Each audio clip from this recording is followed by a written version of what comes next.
You are not here to obey the world. You are here to reshape it. You were not born to fit reality, but to force it to fit you.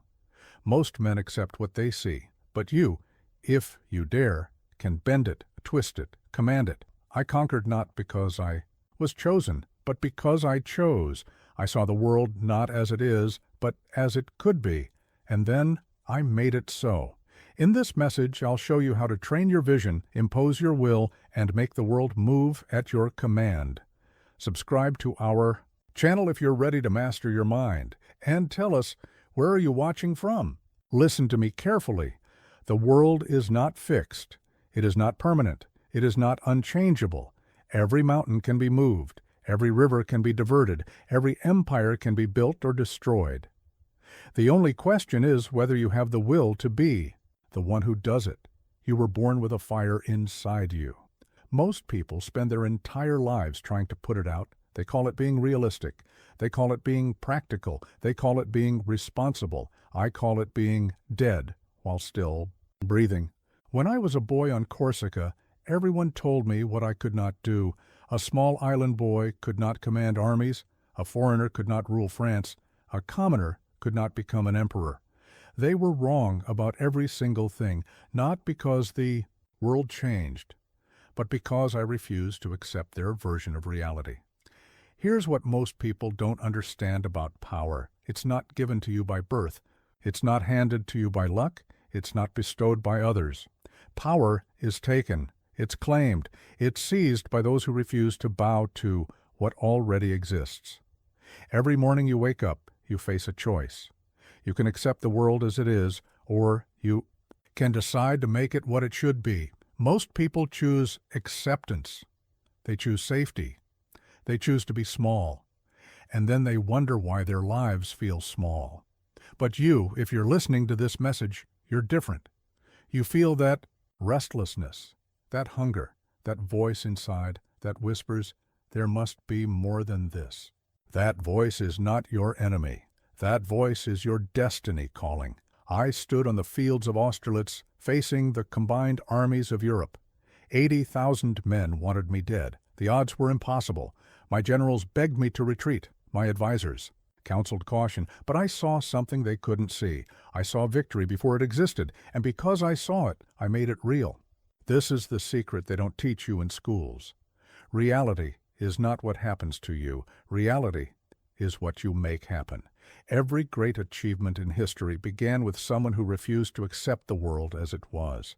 Every empire, every invention, every revolution started with a person who looked at impossibility and said, "Watch me." Your mind is the most powerful force in your possession, but only if you train it to command instead of obey. Most people's minds are slaves to circumstances. They think whatever the world tells them to think.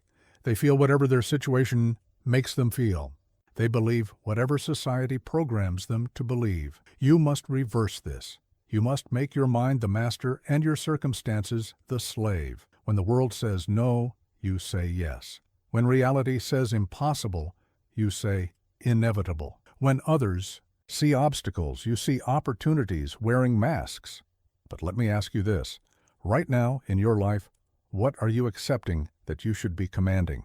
What situation are you allowing to control you instead of the other way around? What limitation are you bowing to that exists only because you agree it exists?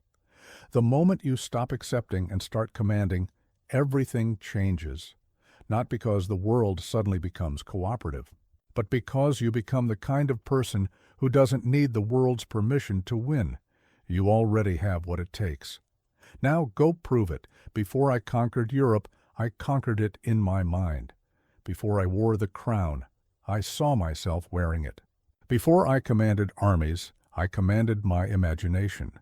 Vision is not dreaming. Vision is seeing what others cannot see, and then making it impossible to ignore. Most men see only what stands in front of them.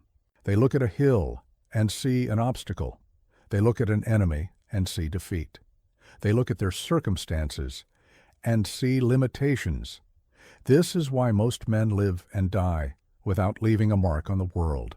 But true leaders see differently. We see beyond the present moment. We see through the fog of what is to the clarity of what could be. When I looked at the chaos of revolutionary France, I didn't see disaster, I saw opportunity. When others saw a broken nation, I saw an empire waiting to be born. Your vision is your blueprint for reality. Without it, you are building nothing. You are wandering. You are reacting to whatever happens to you instead of creating what should happen for you. A man without vision is a ship without a destination. He may sail forever, but he will never arrive. But here's what most people don't understand about vision. It's not enough to see what you want. You must see it with such clarity, such detail, such conviction that it becomes more real to you than your current circumstances. When your vision is stronger than your reality has no choice but to change. I could see my victories before I fought my battles, not because I was gifted with prophecy, but because I studied every detail until I knew exactly how victory would unfold. I saw where my armies would stand. I saw how the enemy would move. I saw the moment when their lines would break, and because I saw it so clearly, I could make it happen. This is the difference between fantasy and vision. Fantasy is hoping for something better. Vision is knowing exactly what better looks like and exactly how to create it. Fantasy makes you passive. Vision makes you dangerous. But let me ask you this. What is your vision? Not your hopes, not your wishes, not your dreams, your vision. Can you see your success with such clarity that you could describe every detail? Can you picture your victory so completely that you know exactly what you'll do the moment you achieve it? If you cannot see it clearly, you cannot create it powerfully. Vague visions produce vague results. Weak visions produce weak efforts. But when your vision burns with the intensity of certainty, when you can see it and feel it and almost touch it, then you become unstoppable. Your mind cannot tell the difference between a vividly imagined experience and a real one. This is not weakness. This is your greatest weapon. When you see your success over and over in your mind, your subconscious begins to believe it's already happened. And when your subconscious believes something is real, it will move heaven and earth to make it true. Every morning before I planned my campaigns, I would close my eyes and see the final victory. I would watch my armies march through conquered cities. I would hear the cheers of the people. I would feel the weight of the crown on my head, not because I was delusional, but because I was preparing my mind for what it needed to create. Here's what most people don't understand about the power of vision. Your brain is constantly looking for evidence that your beliefs are true. If you believe you're destined to fail, your brain will find every reason why success is impossible. But if you see yourself as destined to conquer, your brain will find every opportunity to make conquest real. The world is full of invisible opportunities. They're invisible only because most people don't have the vision to see them. But when you train your mind to see victory, you begin to notice openings that others miss. You spot advantages that others overlook. You recognize moments when others hesitate. Your vision must be specific. It must be detailed. It must be so real in your mind that you can walk through it step by step. General visions create general results, but specific visions create specific power. Start today, right now. See yourself winning. See yourself succeeding. See yourself commanding your reality instead of being commanded by it. Make it so real in your mind that your current circumstances seem like temporary inconveniences. The emperor exists first in the mind, then in the world. Doubt is the disease of the weak. Hesitation is the luxury of the defeated. When I crossed the Rubicon of my destiny, I did not pause to calculate probabilities. I knew, and knowing, I acted. Certainty is not about having all the answers, it's about moving forward without them. The world is drowning in doubt. Everyone is waiting for more information. Everyone is seeking more certainty. Everyone wants guarantees before they make their move. This is precisely why everyone remains exactly where they are, year after year, dreaming of change, but paralyzed by uncertainty. But here's what most people don't understand about certainty. It's not something you find, it's something you create. It's not given to you by circumstances, it's imposed by your will. When I decided to become emperor, there was no evidence that it was possible. There was only my unwavering belief that it was inevitable. Certainty is a choice. You choose to be certain, and then you act from that certainty until reality has no choice but to match your conviction. Most people have this backwards.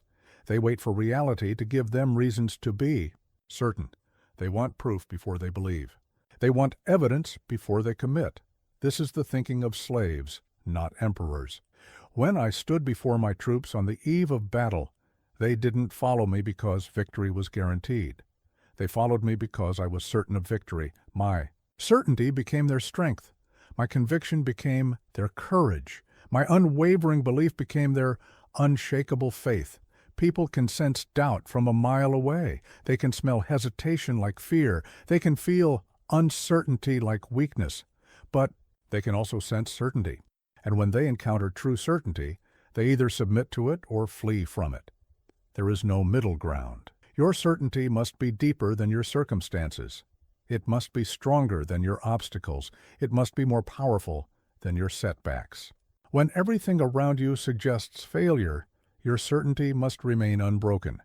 When everyone around you predicts defeat, your conviction must remain absolute. This is not blind optimism. This is strategic certainty. You choose to be certain because certainty creates the conditions for success. Doubt creates the conditions for failure. Oh, it's that simple. Your internal state determines your external results more than any other factor. But let me ask you this.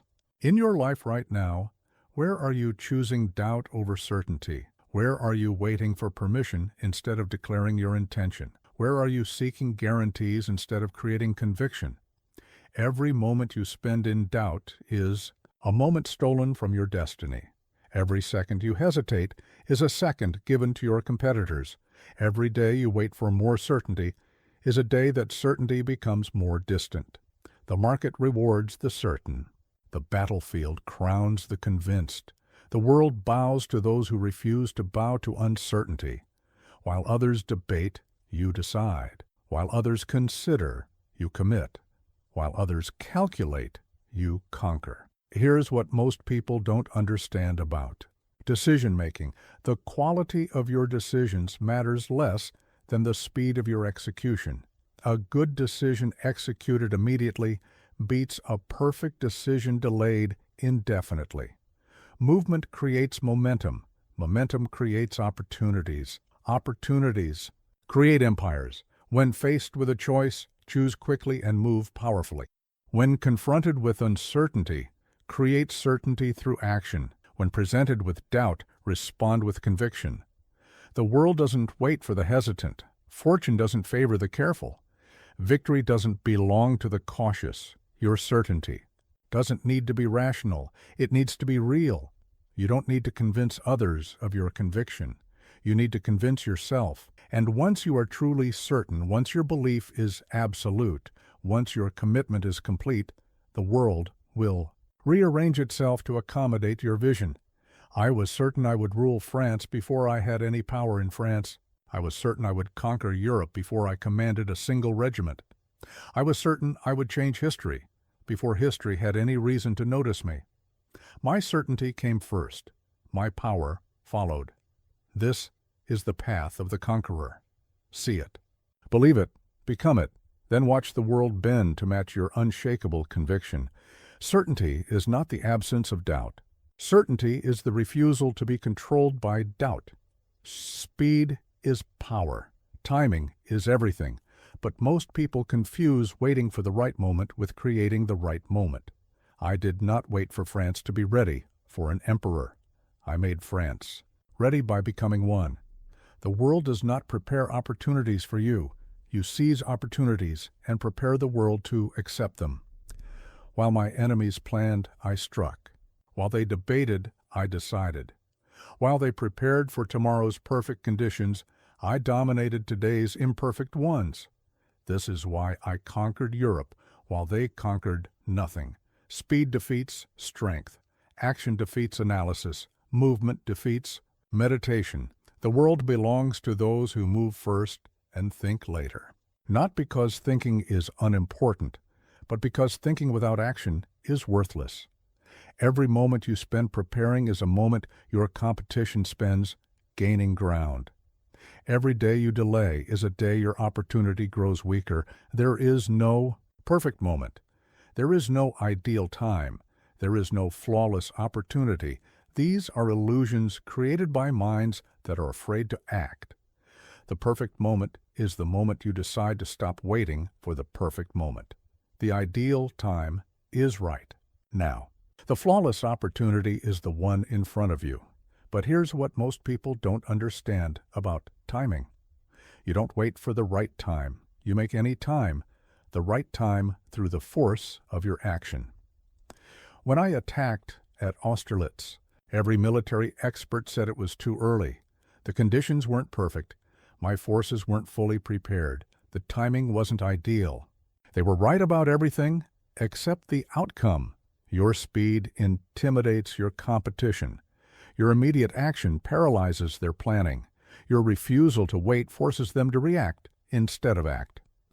While they're still deciding what to do, you're already doing it. While they're still considering their options, you're already executing your decision. But speed without direction is chaos. Movement without purpose is merely busy work. You must move fast toward something specific. Your urgency must have aim. Your haste must have hunger behind it. Speed amplifies everything, including mistakes. So choose your direction quickly, then move in that direction relentlessly. The market rewards the swift. The battlefield crowns the quick. The world belongs to those who act, while others hesitate. Every industry, every field, every domain of human achievement has the same pattern. The first mover doesn't need to be the best. They just need to be first. Here's what most people don't understand about opportunity. It doesn't wait for you to be ready. It doesn't pause for your preparation. It doesn't delay for your comfort. Opportunity appears, exists for a moment, then vanishes forever. You either capture it in that moment, or you spend the rest of your life regretting the moment you let it escape. I became emperor, not because I was the most qualified candidate, but because I was the only candidate who refused to wait for a qualification. I conquered nations not because I had the largest army, but because I moved my army faster than anyone thought possible. I changed history not because I was destined for greatness, but because I seized greatness before anyone else realized it was available. But let me ask you this: what opportunity is waiting for you right now? What action have you been postponing? What decision have you been delaying? What move have you been afraid to make? While you hesitate, someone else is acting. While you prepare, someone else is succeeding. While you wait, someone else is winning. Your hesitation is someone else's advantage. Your delay is someone else's opportunity. Your careful consideration is someone else's conquest. Every moment you spend in preparation is a moment stolen from execution. Every day you delay action is a day given to your competition. The world doesn't care about your plans. It only respects your results. You don't get points for preparation. You don't win awards for analysis. You don't conquer territories by thinking about conquering them. You act or you lose. You move or you're moved. You strike or you're struck. This doesn't mean you act recklessly. It means you act rapidly. You gather the minimum information necessary, make your decision, then commit completely to that decision. Perfection is the enemy of progress. Excellence is the enemy of execution. Good enough executed immediately defeats perfect planned indefinitely. The clock is ticking. Your competition is moving. Your opportunities are disappearing. Every second you wait is a second you can never recover. Every moment you hesitate is a moment that belongs to someone else. Stop waiting. Start winning. The world obeys those who refuse to wait. Most people live their entire lives as passengers in their own existence. They react to what happens to them. They respond to their circumstances. They adapt to their environment. They accept their limitations. They surrender their power to forces beyond their control. This is not living. This is merely surviving. but you were not born to be a passenger. You were born to be the driver. You were not meant to react. You were meant to act. You were not designed to respond to reality. You were designed to create it. The moment you understand this, everything changes. Reality is not fixed. It is not permanent. It is not unchangeable. Reality is clay in the hands of those who refuse to accept it as it is. Every mountain was once level ground. Every river was once scattered water. Every empire was once empty space. Nothing you see around. You existed until someone decided it should exist. The difference between the conquered and the conqueror is simple. The conquered accept reality as it comes to them. The conqueror shapes reality according to their will. The conquered ask, "What is happening to me?" The conqueror declares, "What am I making happen?" When I looked at the chaos of revolutionary France, I did not see a nation in crisis. I saw a nation ready for transformation. When others saw disorder, I saw opportunity. When they saw problems, I saw possibilities. When they saw endings, I saw beginnings. This is the vision of the maker, not the taker. You must stop asking what the world will do to you and start deciding what you will do to the world. You must stop wondering how your circumstances will change and start changing your circumstances. You must stop hoping for better conditions and start creating them. But here's what most people don't understand about creating reality. It doesn't happen through wishes or prayers or positive thinking alone. It happens through decision, followed by action, followed by persistence, followed by adjustment, followed by more action. Reality bends to those who push against it consistently and intelligently. Every day you face the same choice. You can let the day happen to you, or you can make the day happen for you. You can be shaped by your circumstances, or you can shape your circumstances. You can be a victim of your environment, or you can be the architect of your environment. The world is waiting for someone to take charge. Your industry is waiting for someone to lead it. Your community is waiting for someone to transform it. Your life is waiting for someone to command it.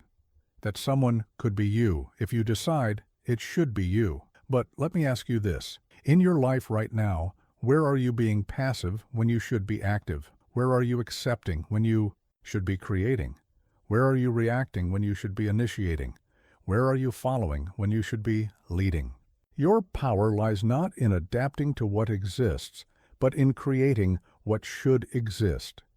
Your strength lies not in accepting what you're given, but in taking what you deserve. Your destiny lies not in discovering what was meant for you, but in deciding what you mean to accomplish. I did not find my empire. I built it. I did not discover my crown. I created it. I did not stumble upon my legacy. I constructed it stone by stone, decision by decision, action by action. Everything I achieved existed first as a decision in my mind, then as a plan in my strategy, then as reality in the world. This is the path of the Creator. See what should be. Decide that you will make it so. Act until it becomes so. Persist until it remains so. Adjust until it grows so. Every great achievement follows this pattern. Every empire, every invention, every revolution, every transformation. The world does not owe you anything, but it will give you everything if you have the courage to take it and the wisdom to keep it. You are not entitled to success, but you are equipped for it. You are not guaranteed victory, but you are capable of it. Stop waiting for permission. Stop seeking validation. Stop looking for guarantees. The world doesn't ask your permission to challenge you. Don't ask its permission to conquer it. You have everything you need to begin reshaping your reality right now. Your thoughts become your decisions. Your decisions become your actions. Your actions become your habits. Your habits become your character. Your character becomes your destiny, and your destiny becomes your reality. You are not living in reality. You are building it. Make it magnificent. They told me a Corsican could never rule France. They told me an artillery officer could never command armies. They told me a commoner could never wear a crown. They told me a single nation could never dominate Europe. They were wrong about everything, not because they were stupid, but because they believed in limits that existed only in their minds. Every limit you accept becomes a prison you build for yourself. Every boundary you respect becomes a wall that confines you. Every impossibility you believe becomes a chain that binds you. The world is full of artificial limitations masquerading as natural laws. Most of what you think is impossible is simply untested. The greatest lie ever told is that you must accept the world as it is. The second greatest lie is that your capabilities are fixed. The third greatest lie is that some things are simply impossible. These lies are repeated so often that they sound like truth. They are believed so widely that they feel like reality. But they remain lies nonetheless. When I was growing up, everyone knew that empires were inherited, not created. Everyone knew that power came from bloodlines, not ability. Everyone knew that peasants stayed peasants and nobles stayed nobles. Everyone was wrong. Not because the world changed, but because I refused to accept their version of what was possible. Your limitations are not facts, they are opinions. They are not laws, they are suggestions. They are not walls, they are illusions. The moment you stop accepting them, they stop existing. The moment you stop respecting them, they lose their power over you. But here's what most people don't understand about limitations. They're not imposed on you by the world. They're imposed on you by people who have accepted their own limitations. The person who tells you it's impossible is simply telling you that they never tried. The person who says it can't be done is confessing that they don't know how to do it. Every breakthrough in human history happened because someone refused to accept what everyone else considered impossible. Every innovation, every invention, every revolution, every transformation began with someone who looked at a limitation and said, "I don't believe that." The 4-minute mile was impossible until someone ran it in under 4 minutes. Human flight was impossible until someone flew. Conquering Europe was impossible until I conquered it. Impossibility is always temporary. It exists only until someone proves it wrong. Your mind is programmed to see limitations because limitations feel safe. They provide excuses, they explain failures, they justify inaction. If something is impossible, then you don't have to try. If something is beyond your capabilities, then you don't have to develop those capabilities. If something is out of reach, then you don't have to reach for it. But every limitation you accept makes you smaller. Every boundary you respect makes you weaker. Every impossibility you believe makes you less than you could be. You are far more capable than you have been led to believe. You are far more powerful than you have been taught to imagine. But let me ask you this. What limitations have you accepted without testing them? What boundaries are you respecting without challenging them? What impossibilities are you believing without attempting them? How much of your potential are you leaving unused because someone told you it didn't exist? The world needs people who refuse to accept limitations. Every industry, every field, every domain of human achievement is waiting for someone who will push beyond what everyone else considers possible. That someone could be you if you have the courage to test your limits instead of accepting them. I tested every limitation placed on me. I challenged every boundary drawn around me. I attempted every impossibility presented to me. Some I broke through immediately. Some took time and effort. Some required multiple attempts. But none of them were as solid as they appeared. None of them were as permanent as they seemed. Your limitations are like shadows. They seem substantial until you walk directly toward them. They appear solid until you push against them. They feel real until you test them. Most of what you think you cannot do, you simply have not tried to do. The person you could become has no respect for the limitations of the person you are now. The life you could live has no patience for the boundaries of the life you're living now. The impact you could make laughs at the impossibilities that currently contain you. Stop accepting. Start testing. Stop respecting boundaries. Start breaking them. Stop believing in impossibilities. Start creating possibilities. The world belongs to those who refuse to be limited by what others consider limiting. Most limits are lies. Break them one by one. The world is drowning in words. Everyone is talking. Everyone is promising. Everyone is explaining. Everyone is discussing. But very few are deciding. Even fewer are doing. The power belongs not to those who speak the loudest, but to those whose actions speak louder than their words. I conquered Europe not with speeches, but with strategy. Not with promises, but with performance.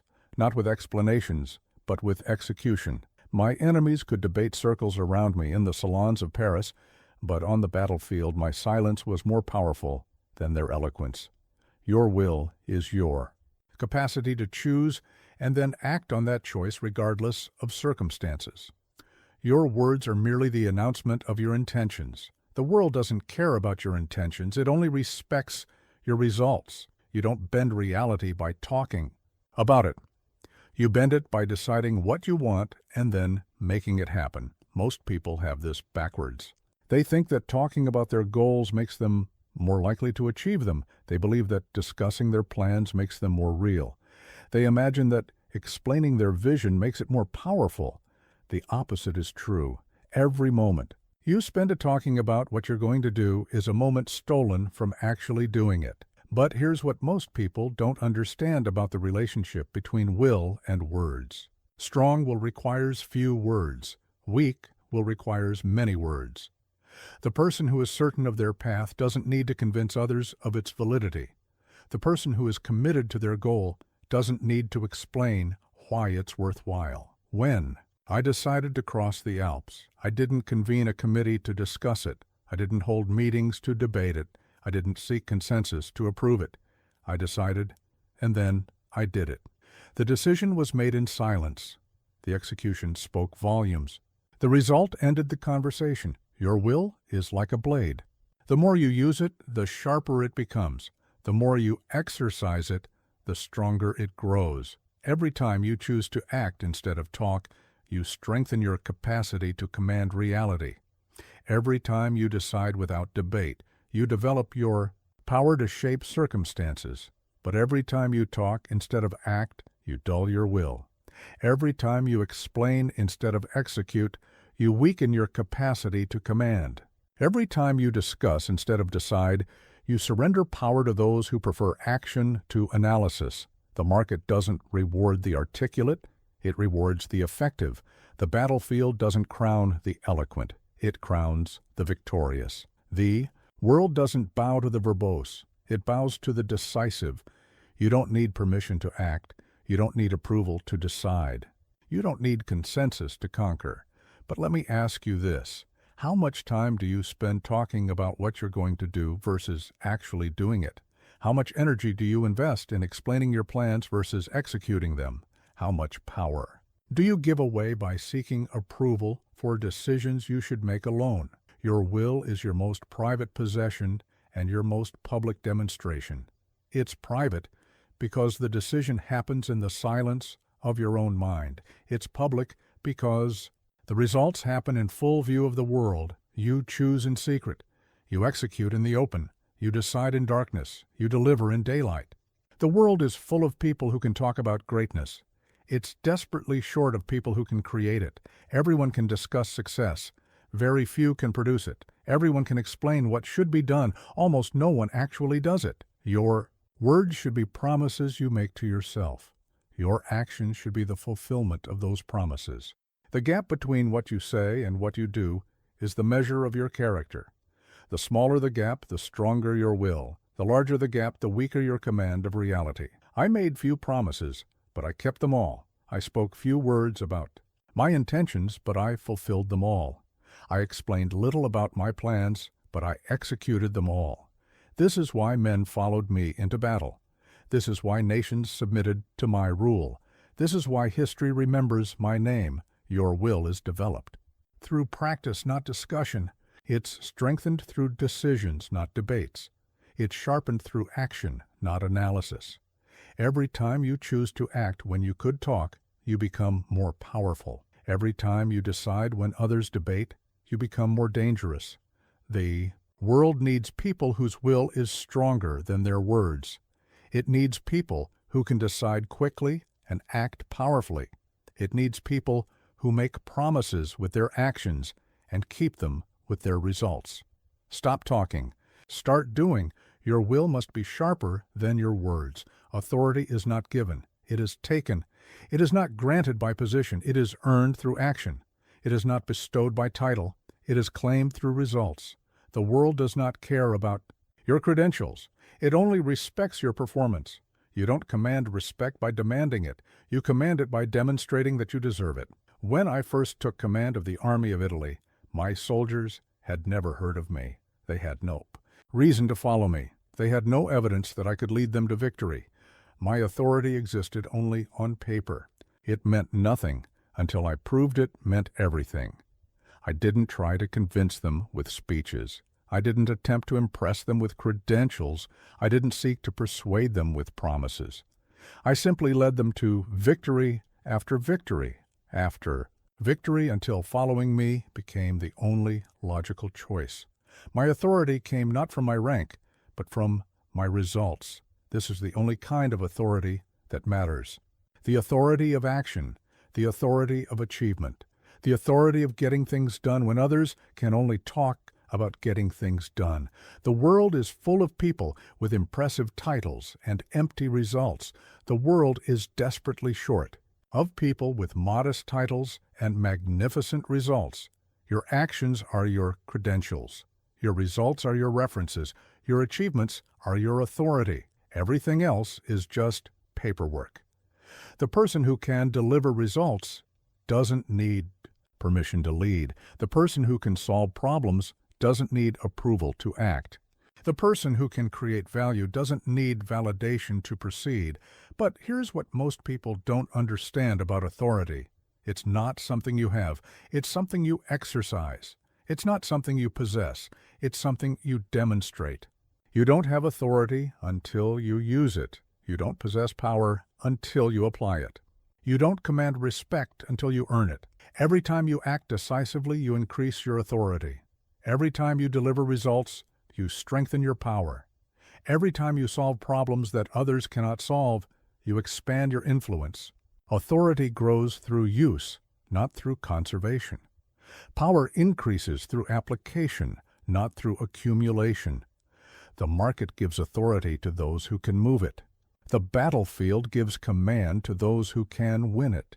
The world gives power to those who can change it. You don't need anyone's permission to start demonstrating your capacity to lead. You just need the courage to act and the competence to succeed. When I conquered Italy, I didn't ask Europe's permission. When I became emperor, I didn't seek the approval of other monarchs. When I reshaped the continent, I didn't wait for consensus from my competitors. I acted, I succeeded, and then I dared the world to dispute my authority. None did. But let me ask you this. Where in your life are you waiting for authority to be given to you instead of taking it through your actions?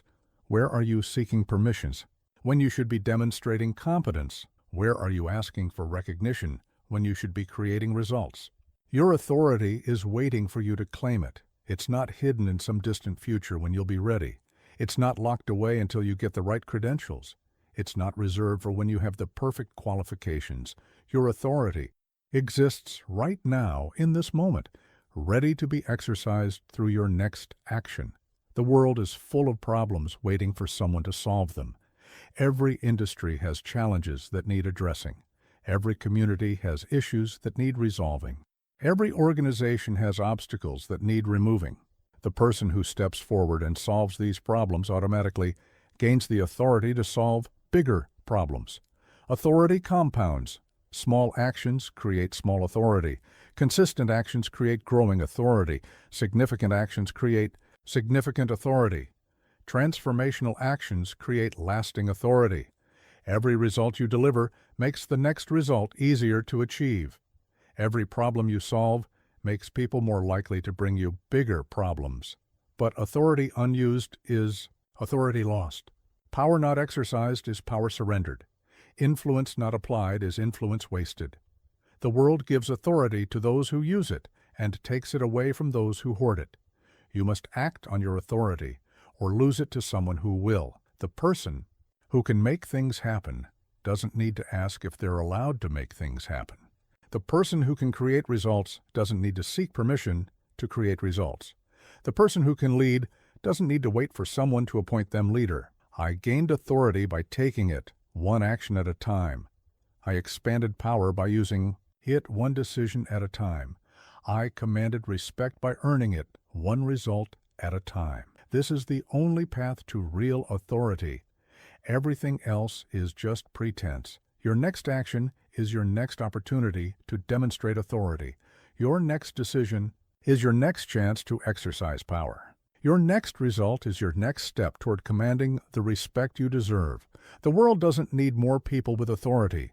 It needs more people who use authority to create positive change. It doesn't need more leaders by title. It needs more leaders by action. It doesn't need more people in positions of power. It needs more people who use power to solve problems. Stop waiting for permission. Stop seeking approval. Stop asking for authority. Start taking it through the irresistible force of your actions and the undeniable power of your results. Action is the only authority the world understands. Permission is the language of the powerless. It is the vocabulary of the defeated. It is the grammar of those who have surrendered their will to others. When you ask for permission, you acknowledge that someone else controls your destiny. When you seek approval, you admit that someone else determines your worth. When you wait for authorization, you confess that someone else owns your power. I never asked for permission to change the world. I simply changed it and let the world adjust to the new reality. I never sought approval to lead armies. I led them to victory and forced everyone to recognize my leadership. I never waited for authorization to become emperor.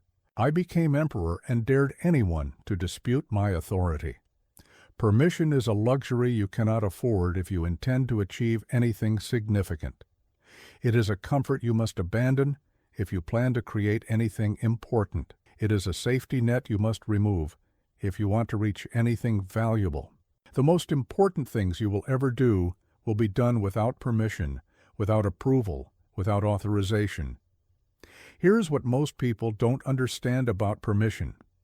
The people whose permission you seek are usually the people who lack the vision to see what you're trying to create.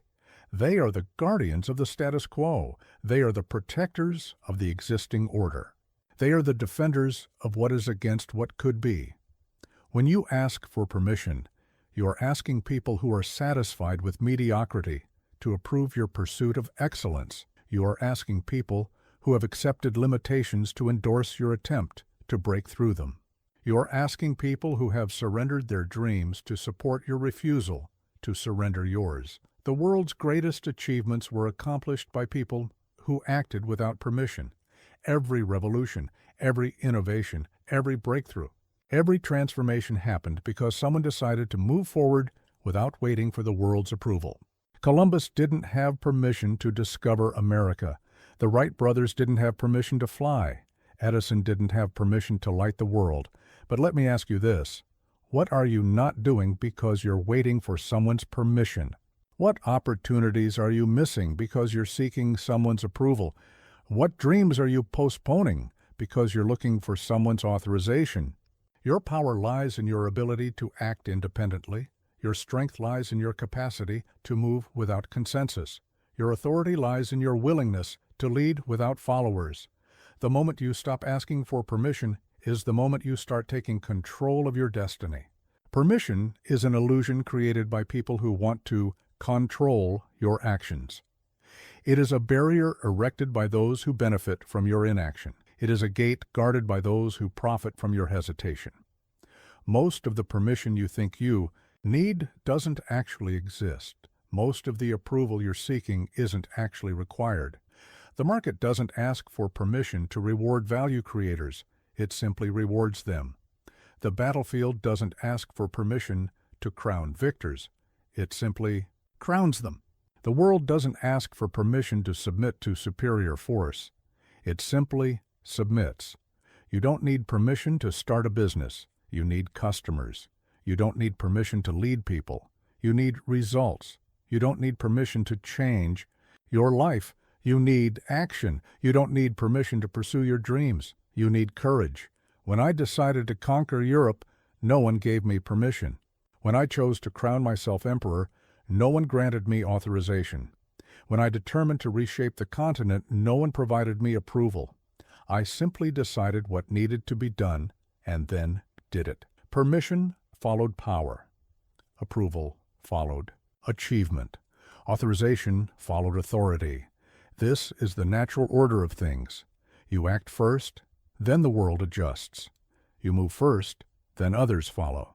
You decide first, then circumstances conform. You don't wait for the world to give you permission to succeed. You succeed and force the world to acknowledge your success.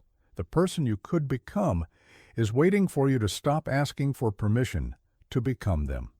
The life you could live is waiting for you to stop seeking approval to live it. The impact you could make is waiting for you to stop looking for authorization to make it. Remove permission from your vocabulary.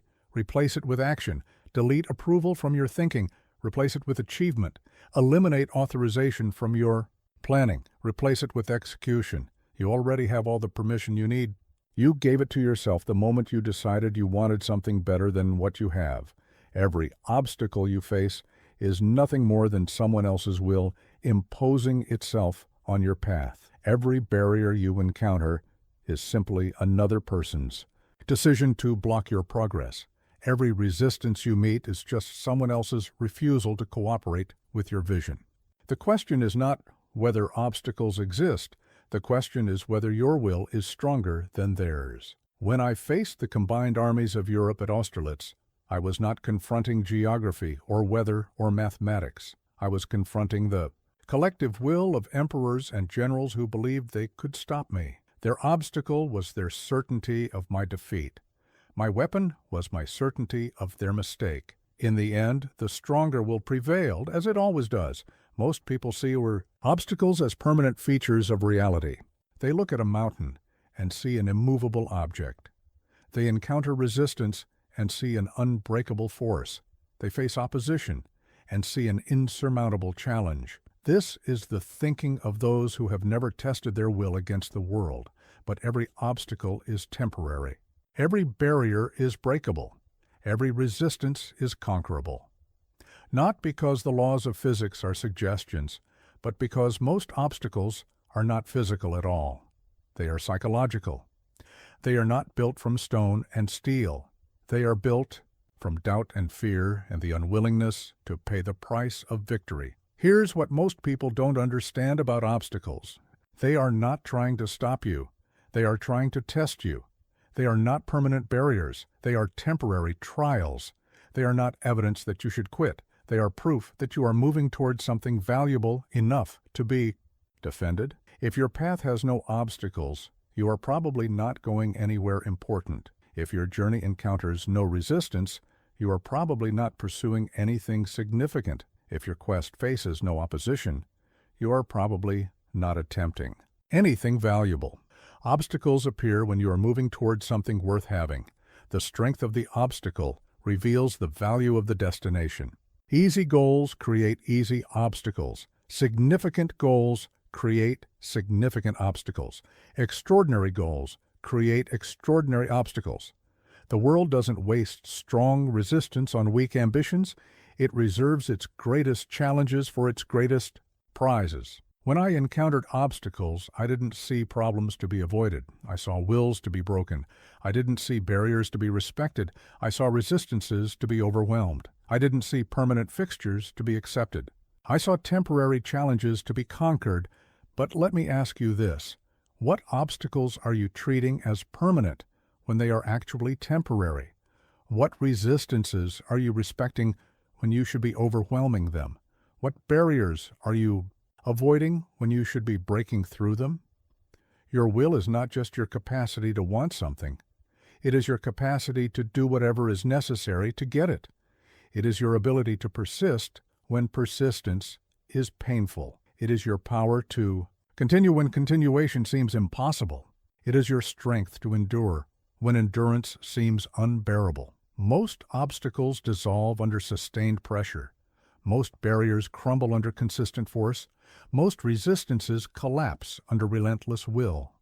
The person who refuses to accept defeat eventually encounters the moment when defeat accepts them instead. Every obstacle you break through makes you stronger for the next one. Every barrier you overcome increases your capacity to overcome bigger barriers. Every resistance you conquer expands your power to conquer greater resistances. Obstacle by obstacle, you build the will that eventually becomes unstoppable. The world needs people who see obstacles as opportunities to prove their strength. It needs people who view barriers as chances to demonstrate their determination. It needs people who treat resistance as invitations to show their resolve. Your obstacles are not your enemies. They are your training. They are not your punishments. They are your preparation. They are not your problems. They are your proving grounds. Every obstacle you face is preparing you for a victory you haven't earned yet. I didn't conquer Europe by avoiding obstacles. I conquered it by breaking through them one by one until there were no more obstacles between me and my vision. Every mountain I crossed made the next mountain smaller. Every army I defeated made the next army more likely to surrender. Stop seeing obstacles as reasons to quit. Start seeing them as reasons to prove that you cannot be stopped. Stop treating barriers as permanent fixtures. Start treating them as temporary inconveniences. Stop respecting resistance. Start overwhelming it. Obstacles are just weaker wills in disguise. Prove yours is stronger. Consensus is the enemy of progress. It is the death of innovation. It is the graveyard of great ideas. When you wait for everyone to agree, you guarantee that nothing significant will ever happen. When you seek universal approval, you ensure universal mediocrity. When you demand consensus, you surrender your power to the lowest common denominator of human ambition. I never achieved consensus before I achieved victory. I never gained universal approval before I gained universal recognition. I never waited for everyone to agree with my vision before I made my vision reality. Consensus follows success. It never precedes it. Agreement follows achievement. It never creates it. The world's greatest advances happened because someone moved forward without consensus. Democracy was established without the consent of monarchs. Innovation was created without the approval of traditionalists. Progress was made without the agreement of those who benefited from the status quo. Here's what most people don't understand about consensus. The people whose consensus you seek are usually the people who have the most to lose from your success. They are the defenders of the existing order. They are the beneficiaries of current limitations. They are the guardians of present mediocrity. When you seek consensus, you are asking people who profit from problems to approve your solutions. You are asking people who benefit from chaos to endorse your order. You are asking people who gain from your weakness to support your strength. This is not strategy. This is surrender. But momentum is different. Momentum is the force that builds when you move forward, regardless of who follows. Momentum is the power that accumulates when you act despite opposition. Momentum is the energy that compounds when you persist through resistance. Momentum doesn't require permission. It doesn't need approval. It doesn't seek consensus. Momentum simply moves, and in moving, it creates the conditions that make others want to move with it. People don't follow consensus. They follow momentum. When I crossed the Alps, I didn't have the consensus of my generals. When I crowned myself emperor, I didn't have the approval of Europe's monarchs. When I conquered nation after nation, I didn't have the agreement of my enemies. But I had momentum, and momentum proved more powerful than consensus ever could. But let me ask you this. Where in your life are you waiting for consensus when you should be building momentum? Where are you seeking approval when you should be creating results? Where are you looking for agreement when you should be taking action? Momentum begins with a single action. It grows with consistent action. It becomes unstoppable with relentless action. You don't need everyone to believe in your vision. You just need to act on it with such consistency that belief becomes irrelevant. The market doesn't move by consensus. It moves by momentum. Trends don't start with universal agreement. They start with decisive action that others choose to follow. Success doesn't require everyone's approval. It requires your unwavering commitment to creating value regardless of who objects. Your momentum intimidates your opposition. Your movement forces others to react instead of act. Your progress creates pressure on those who remain static. While they're debating whether your approach will work, you're proving that it does work. Every action you take builds momentum. Every result you create attracts followers. Every success you achieve makes the next success easier to accomplish. Momentum feeds on momentum. Movement creates more movement. Progress enables more progress. The person who waits for consensus never starts. The person who seeks universal approval never leads. The person who demands agreement before action never achieves anything worth agreeing about. But the person who builds momentum changes the world and forces the world to acknowledge the change. I didn't ask Europe for permission to reshape it. I reshaped it and forced Europe to live with the new reality. I didn't seek consensus about my vision of empire. I built the empire and let others decide whether to submit to it or be crushed by it. This is the power of momentum. It creates facts that others must acknowledge. It establishes realities that others must accept. It builds forces that others must respect. You don't argue your way to victory. You achieve your way to victory. Stop seeking consensus. Start building momentum. Stop waiting for agreement. Start creating results. Stop looking for approval. Start generating success that speaks louder than any approval ever could. The world belongs to those who move while others debate. You don't need consensus. You need momentum. Your environment is not neutral. It is not passive. It is not waiting patiently for you to succeed. Your environment is actively shaping you every moment of every day. It is molding your thoughts, influencing your decisions, and determining your destiny. The question is not whether you will be shaped by your environment. The question is whether you will shape it first. Most people are clay in the hands of their circumstances. They are molded by their surroundings instead of molding them. They are shaped by their conditions instead of shaping them. They are formed by their environment instead of forming it. This is why most people live lives that look exactly like the lives of everyone around them. But you were not born to be clay. You were born to be the sculptor. You were not meant to be shaped. You were meant to shape. You were not designed to accept your environment as it is. You were designed to transform it into what it should be. When I arrived in France, I did not adapt to the political chaos I found there. I imposed order on the chaos. I did not adjust.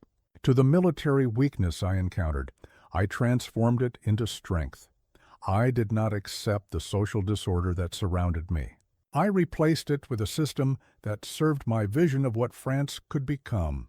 Your environment includes everything that surrounds you: your physical space, your social circle, your professional context, your financial situation, your daily routines, your information sources, your entertainment choices. Every element of your environment is either supporting your growth or hindering it. There is no neutral ground. Here's what most people don't understand about environment.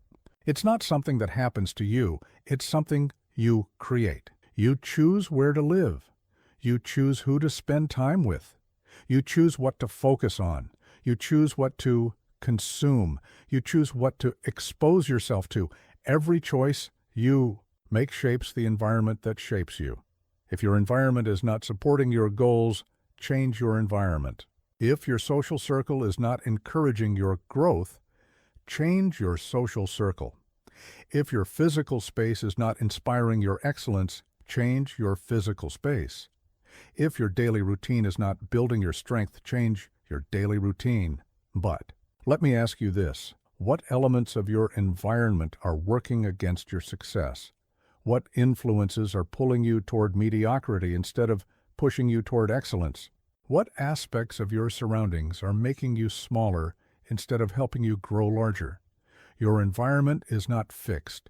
It is not permanent. It is not unchangeable. Your environment is clay in your hands, waiting to be molded into the shape that serves your highest ambitions. Every master sculptor knows that the quality of the clay determines the quality of the sculpture. Choose your clay wisely. The strongest people create environments that make strength easier. The most successful people create environments that make success more likely. The most disciplined people create environments that make discipline automatic. They don't rely on willpower alone. They design systems that support their willpower. Surrounded myself with generals who shared my vision of victory. I created military systems that made excellence the standard. I established political structures that supported my methods of governance. I didn't leave my success to chance. I built an environment that made my success inevitable. Your mind absorbs everything it encounters. Your character is shaped by everything you expose yourself to. Your potential is either enhanced or diminished by everything in your environment. You cannot succeed in isolation from your surroundings. You can only succeed by making your surroundings work for you instead of against you. Environment shapes behavior. Behavior shapes results. Results shape destiny. If you want to change your destiny, you must first change your environment. If you want to change your results, you must first change your behavior. If you want to change your behavior, you must first change your environment. The world needs people who take responsibility for shaping their environment instead of being shaped by it. It needs people who create conditions for success instead of accepting conditions for failure. It needs people who mold their circumstances instead of being molded by them. Your current environment is not your permanent environment unless you choose to make it permanent. Your present circumstances are not your final circumstances unless you choose to accept them as final. Your existing surroundings are not your destined surroundings unless you choose to surrender to them. Look around you right now. What you see is either supporting your ascent or enabling your descent. What you encounter daily is either building your strength or feeding your weakness. What surrounds you constantly is either helping you become who you're meant to be or preventing you from becoming who you could be. Environment is clay. Mold it or be molded. The choice is yours, but the choice is mandatory. Discipline is not punishment. It is not restriction. It is not limitation. Discipline is the systematic application of your will to create the results you desire. It is the engine that transforms your vision into reality.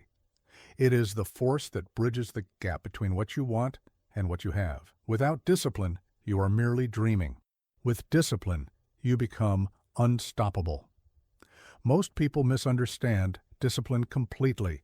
They see it as the enemy of freedom when it is actually the creator of freedom. They view it as the opponent of happiness when it is actually the foundation of happiness. They consider it the destroyer of spontaneity when it is actually the enabler of genuine choice. When I conquered Europe, I did not do it through brilliant inspiration alone. I did it through disciplined preparation, disciplined execution, and disciplined persistence. Every victory was built on thousands of small disciplines. Every triumph was constructed from countless moments of choosing the difficult right over the easy wrong. Discipline is doing what needs to be done when you don't feel like doing it. It is maintaining your standards when your emotions suggest you lower them. It is persisting with your plan when your circumstances tempt you to abandon it. It is choosing your long-term vision over your short-term impulses. Here's what most people don't understand about discipline. It's not about perfection. It's about consistency. It's not about never failing. It's about always returning to your path after you fail. It's not about being superhuman. It's about being systematically human in the pursuit of superhuman results. Your discipline is your daily vote for the person you want to become. Every disciplined action is a declaration that you refuse to accept your current limitations as permanent. Every moment of self-control is a statement that you value your future more than your present comfort. But discipline is not just personal. It creates power in the world. Disciplined people are predictable, and predictability creates trust. Disciplined people are reliable, and reliability creates influence. Disciplined people are consistent, and consistency creates results. The world gives power to those it can trust to use it responsibly. But let me ask you this: where in your life do you lack the discipline you need to achieve what you want? What habits are you avoiding that would accelerate your progress? What behaviors are you tolerating that are sabotaging your success? Your mind is like an army. Without discipline, it becomes a mob, chaotic, unreliable, dangerous to its own cause. With discipline, it becomes an unstoppable force, organized, efficient, capable of conquering any objective you set before it. Every thought you control makes controlling the next thought easier. Every impulse you master makes mastering the next impulse more automatic. Discipline compounds. Small disciplines create bigger disciplines. Consistent disciplines create powerful disciplines. Daily disciplines create life-changing disciplines. The person who can control their morning can control their day. The person who can control their day can control their week. The person who can control their week can control their life. I built my empire through disciplined thinking, disciplined planning, and disciplined action. I didn't wait for motivation. I created systems. I didn't rely on inspiration. I developed habits. I didn't depend on perfect conditions. I practiced discipline in imperfect conditions until perfect conditions became irrelevant. Your discipline is your competitive advantage. While others wait for motivation, you act from discipline. While others rely on mood, you rely on method. While others hope for the best, you create the best through consistent application of proven principles. The market rewards the disciplined. The battlefield crowns the prepared. The world submits to those who have first learned to command themselves. You cannot control others until you can control yourself. You cannot lead others until you can lead your own thoughts and actions. Discipline is not the absence of desire. It is the organization of desire toward productive ends. It is not the elimination of impulse. It is the direction of impulse toward beneficial outcomes. It is not the destruction of will. It is the focusing of will into irresistible force. Your current level of discipline is creating your current level of results. If you want different results, you need different discipline. If you want better outcomes, you need better systems. If you want greater success, you need greater self-control. The person you could become is waiting for you to develop the discipline to become them. The life you could live is waiting for you to build the habits that create it. The impact you could make is waiting for you to master the self-control that enables it. Every empire was built on discipline. Every great achievement was constructed from consistent application of effort over time.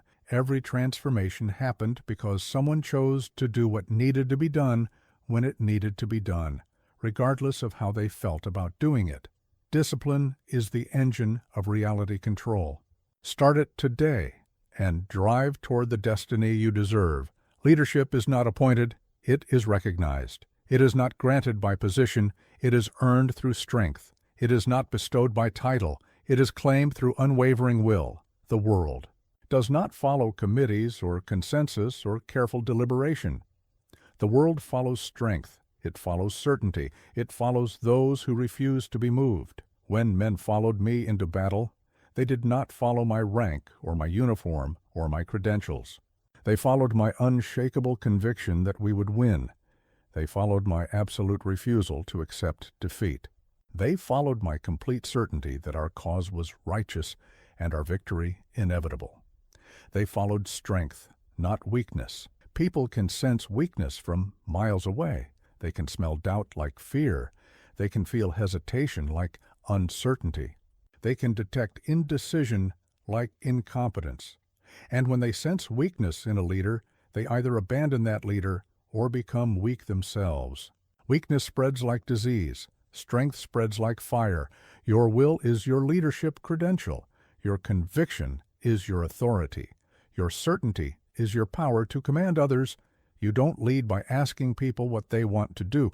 You lead by showing them what needs to be done and then doing it with such force that following you becomes the only rational choice. Here's what most people don't understand about leadership. It's not about being liked. It's about being respected. It's not about being popular. It's about being right. It's not about being comfortable. It's about being strong enough to make the difficult decisions that others cannot make. The strong-willed attract followers naturally. They don't need to recruit people. People recruit themselves to strong causes led by strong leaders. They don't need to convince others to follow. Others convince themselves that following strength is better than following weakness. But the weak-willed repel followers inevitably. People flee from indecision. They abandon uncertainty. They desert. Hesitation. They cannot follow someone who doesn't know where they're going or someone who lacks the will to get there once they decide. But let me ask you this. In your life right now, where are you displaying the kind of strength that attracts followers? Where are you demonstrating the kind of will that inspires confidence? Where are you showing the kind of certainty that makes others want to join your cause? Your strength doesn't need to be physical. It needs to be mental. It needs to be emotional. It needs to be spiritual. People follow those who are stronger than they are, stronger in purpose, stronger in vision, stronger in commitment, stronger in the refusal to give up when giving up would be easier. When I led the army of Italy, my soldiers had no reason to believe in me initially, but after our first victory, they saw that I was willing to risk everything for success. After our second victory, they saw that I would not accept defeat under any circumstances. After our third victory, they realized they were following someone who could not be stopped. Leadership is demonstrated through crisis, not comfort. Anyone can lead when everything is going well, but only the strong-willed can lead when everything is falling apart. Only those with unbreakable will can hold others together when the world is trying to tear them apart. Your willpower in difficult moments determines whether people will follow you in future moments. Your strength under pressure reveals whether you deserve the trust of others. Your refusal to break when breaking would be understandable shows others that you are worthy of their loyalty.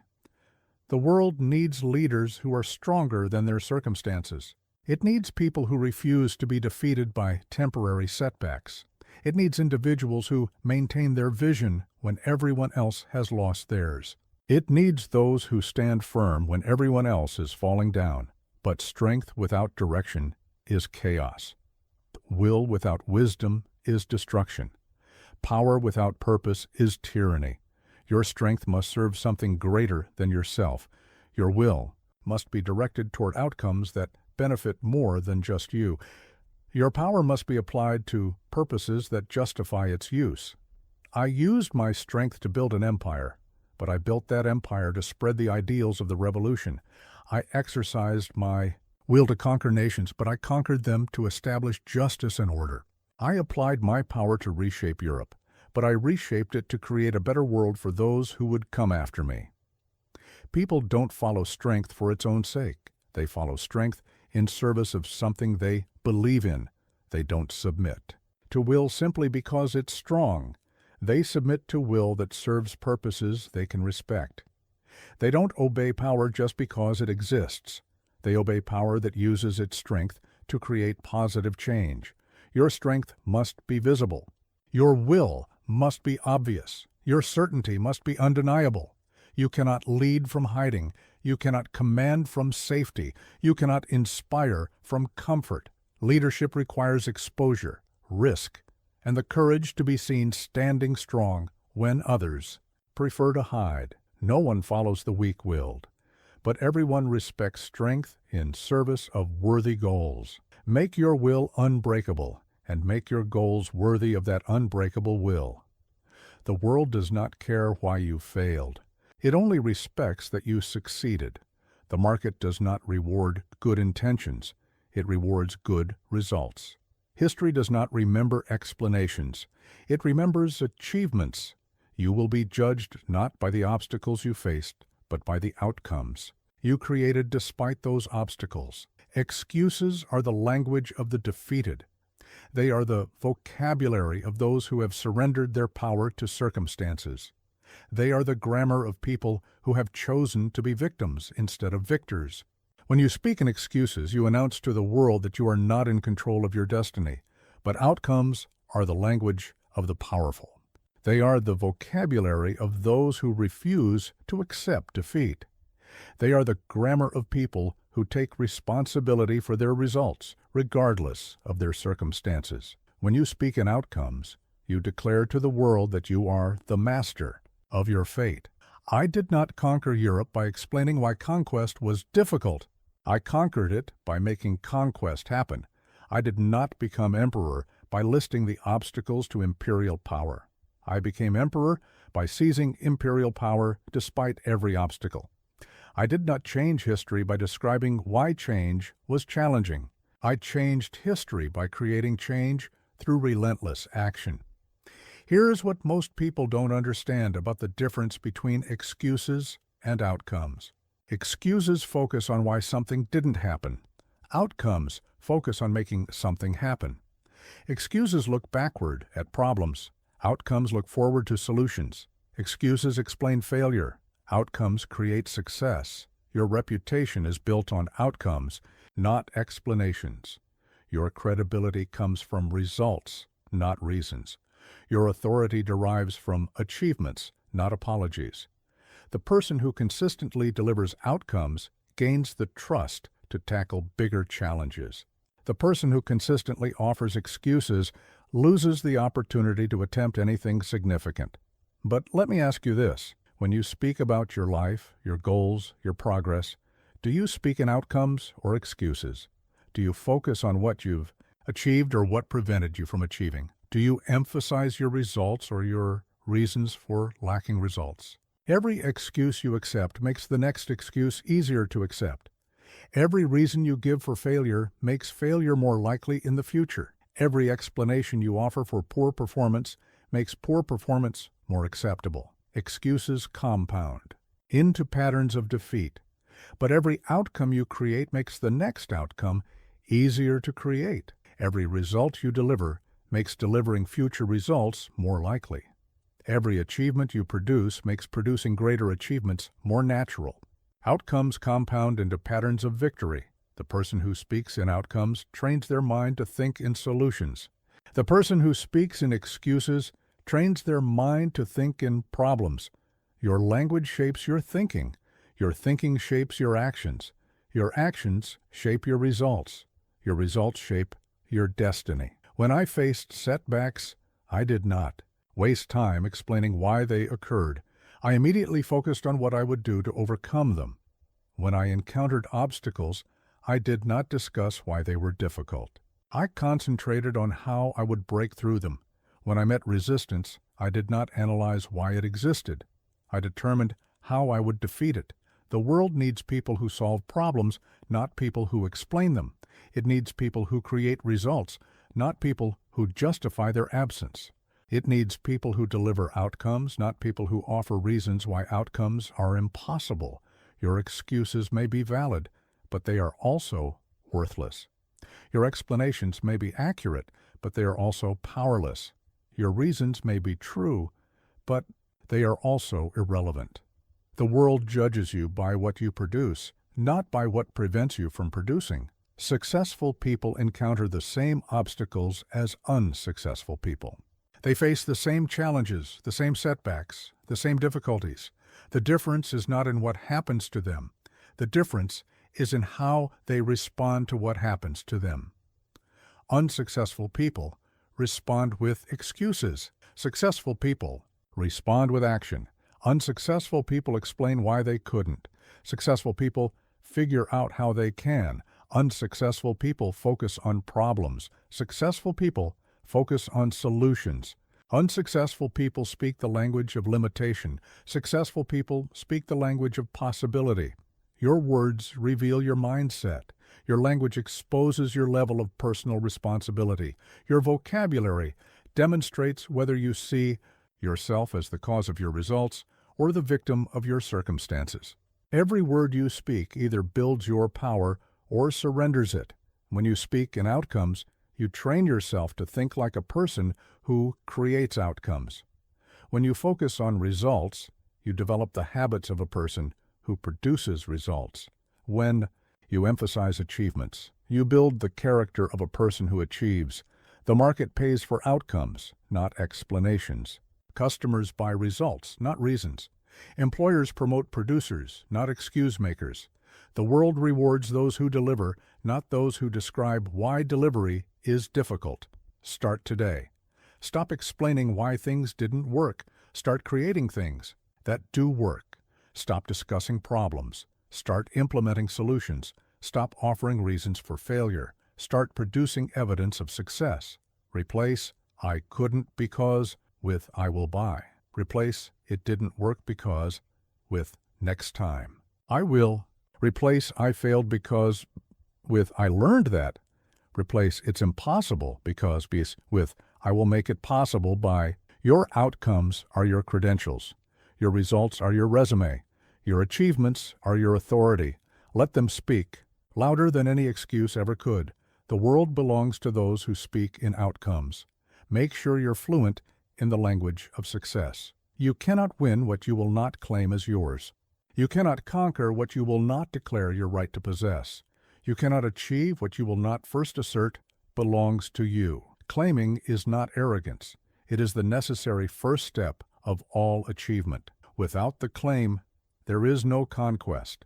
Without the declaration, there is no victory. When I decided to become emperor, I did not wait for someone to offer me the crown. I claimed it as my right. I declared it as my destiny. I asserted it as my inevitable future. The claiming came first. The crown came second. This is the natural order of all great achievements. Most people wait for permission to claim what they want. They wait for approval to declare their intentions. They wait for encouragement to assert their rights. But permission, approval, and encouragement never come to those who will not first claim their own power to succeed. The world does not offer greatness to the humble. It does not present success to the modest. It does not deliver achievement to the self-deprecating. The world gives its prizes to those who claim them boldly, declare them loudly, and assert them without apology. Here's what most people don't understand about claiming. It's not about being entitled to something. It's about being committed to earning it. It's not about deserving something automatically. It's about being determined to make yourself deserve it. It's not about having a right to success. It's about taking responsibility for creating success. Your claim is your declaration of intent. Your assertion is your announcement of purpose. Your declaration is your commitment to outcome. When you claim something as yours, you are not stating that you already possess it. You are stating that you will do whatever is necessary to possess it. But claiming requires courage. It requires the willingness to be seen as ambitious. It requires the strength to risk disappointment. It requires the confidence to announce your intentions before you have proof that you can fulfill them. Most people lack this courage, which is why most people achieve so little. But let me ask you this. What do you want that you have not yet claimed as yours? What goals are you pursuing half-heartedly because you haven't fully declared them as your rightful destiny? What achievements are you approaching tentatively because you haven't boldly asserted your intention to reach them? When you claim something, you change your relationship to it. Instead of hoping it might happen, you commit to making it happen. Instead of wishing for it passively, you pursue it actively. Instead of treating it as a possibility, you treat it as an inevitability that depends only on your actions. I claimed France before I ruled France. I claimed Europe before I conquered Europe. I claimed my place in history before history knew my name. Each claim forced me to become the person capable of fulfilling that claim. Each declaration demanded that I develop the strength to make that declaration true. Your claims should frighten you slightly. They should be large enough to require growth. They should be significant enough to demand change. They should be bold, enough to force you to become more than you currently are. Small claims create small people. Bold claims create bold people. The market responds to those who claim their space in it. The world submits to those who claim their right to lead it. History remembers those who claim their place in it. You don't get what you don't ask for. You don't achieve what you don't claim. You don't conquer what you don't declare as your territory. Your claim must be public. It must be visible. It must be known. Private claims have no power because they create no accountability. Public claims force you to act because everyone is watching to see if you will fulfill what you have declared. When you claim something publicly, you burn the bridges of retreat. You eliminate the option of quiet failure. You create the necessity of visible success. This is terrifying for the weak, but energizing for the strong. The strong use public commitment as fuel for private effort. Claiming is not guaranteeing. You are not promising that you will definitely succeed. You are promising that you will definitely try with everything you have. You are not asserting that victory is certain. You are asserting that effort is non-negotiable. The world is full of unclaimed prizes waiting for someone bold enough to claim them. Every industry has positions of leadership that no one has claimed. Every community has problems that no one has claimed the right to solve. Every field has innovations that no one has claimed the responsibility to create. Stop waiting for permission to claim what you want. Stop seeking approval to declare your intentions. Stop looking for encouragement to assert your goals. The only person who can claim your destiny is you. The only person who can declare your future is you. The only person who can assert your right to succeed is you. Claim it boldly. Declare it loudly. Assert it without apology. Then work with unstoppable determination to make your claim become reality. To conquer, you must first claim. What will you claim today? The greatest mercy you can show your enemies is to be merciless with yourself. The greatest kindness you can offer your competition is to be ruthlessly demanding of your own performance. The greatest gift you can give the world is to be unforgiving of your own weaknesses until they become strengths. Most people have this backwards. They are gentle with themselves and harsh with others. They excuse their own failures while criticizing the failures of others.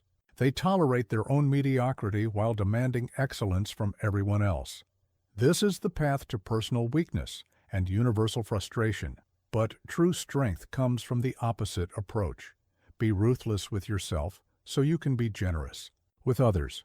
Be demanding of your own standards so you can be patient with others' limitations. Be unforgiving of your own excuses so you can be understanding of others' struggles. When I prepared for battle, I was merciless in my self-examination.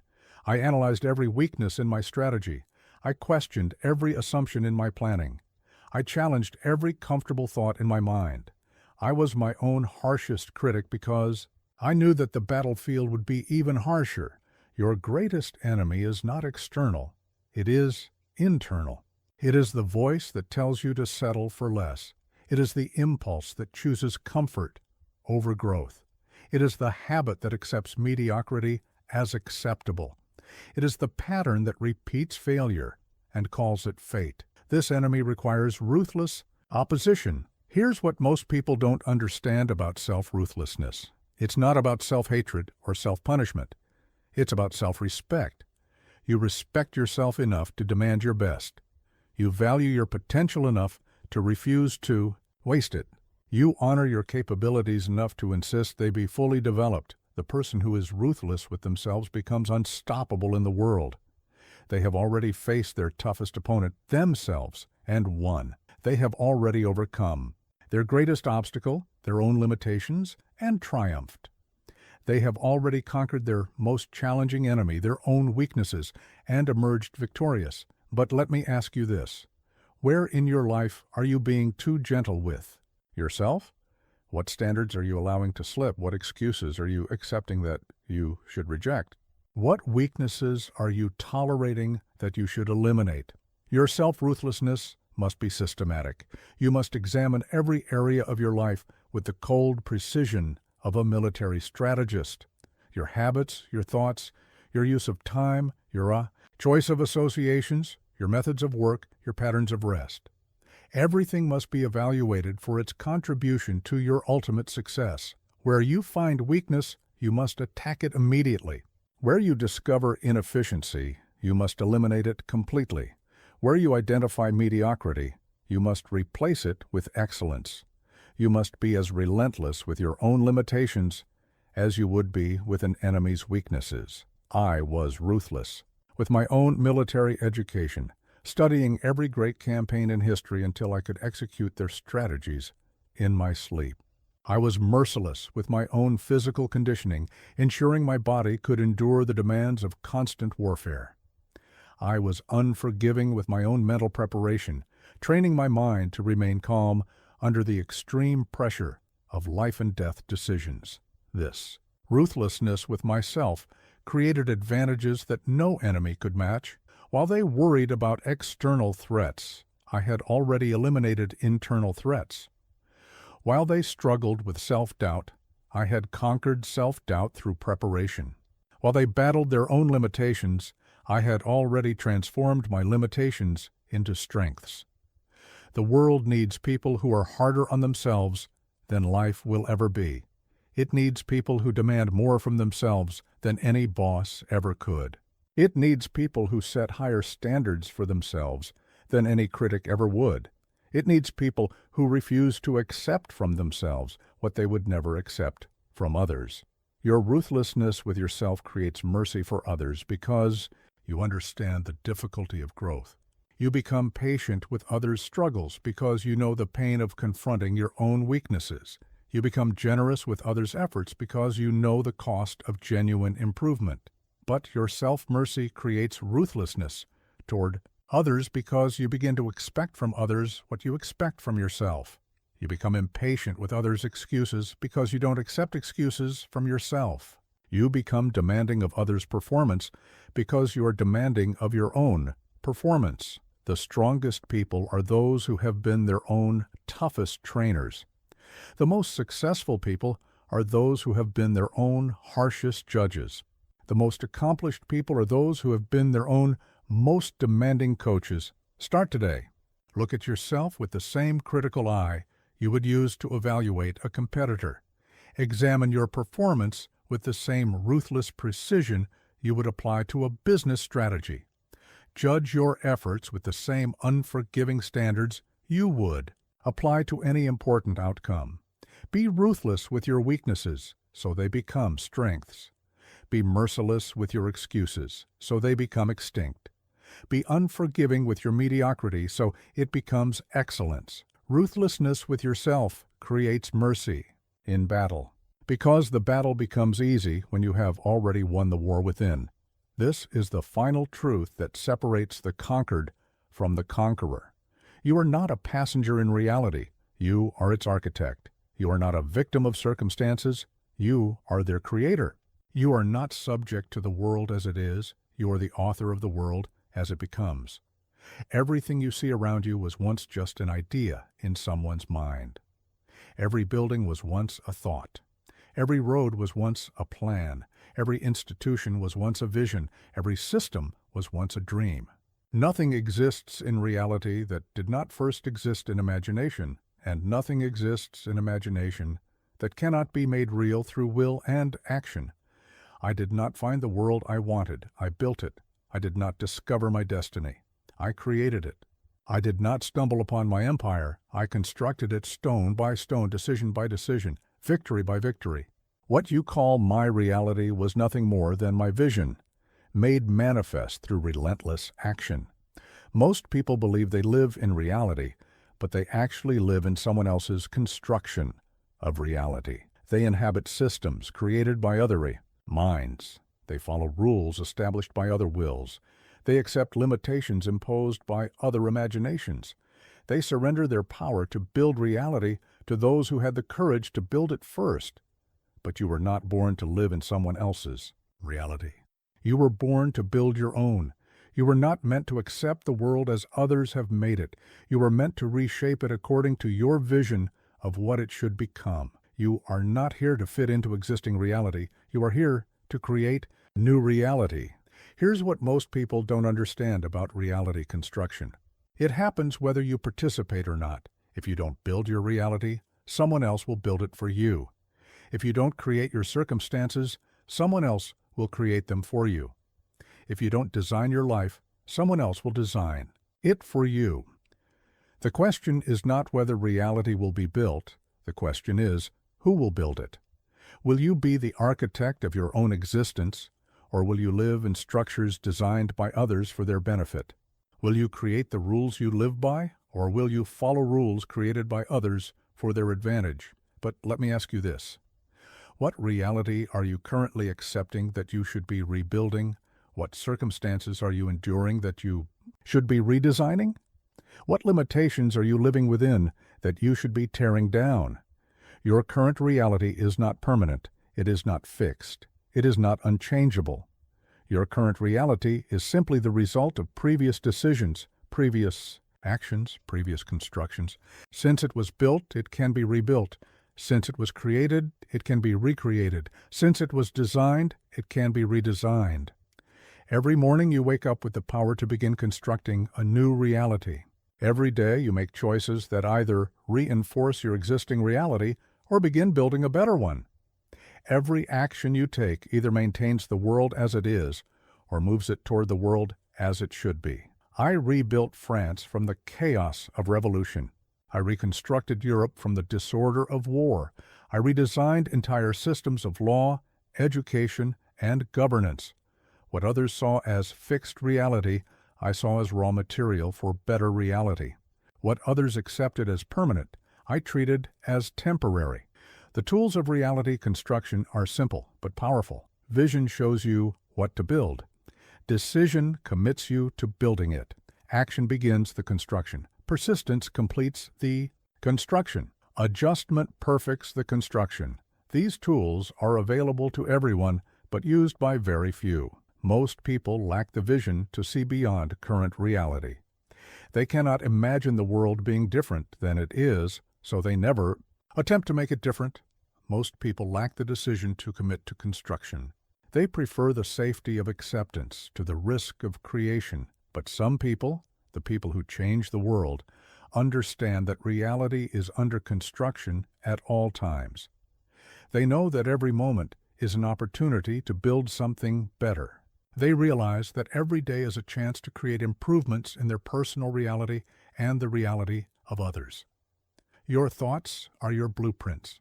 Your decisions are your foundation. Your actions are your construction materials. Your habits are your building methods. Your persistence is your completion guarantee. Everything you need to build any reality you can envision is already within your possession. The world needs reality builders. It needs people who refuse to accept limitations as permanent. It needs people who insist that better is possible and are willing to create better through their own efforts. It needs people who understand that reality is not discovered, it is built. You have spent your entire life living in realities built by others. Now it is time to build your own. You have the vision to see what should exist. You have the will to make it exist. You have the power to build it into existence. Stop accepting reality as it is. Start building reality as it should be. You are not living in reality, you are building it. Make it magnificent. You already have what it takes. Now go prove it.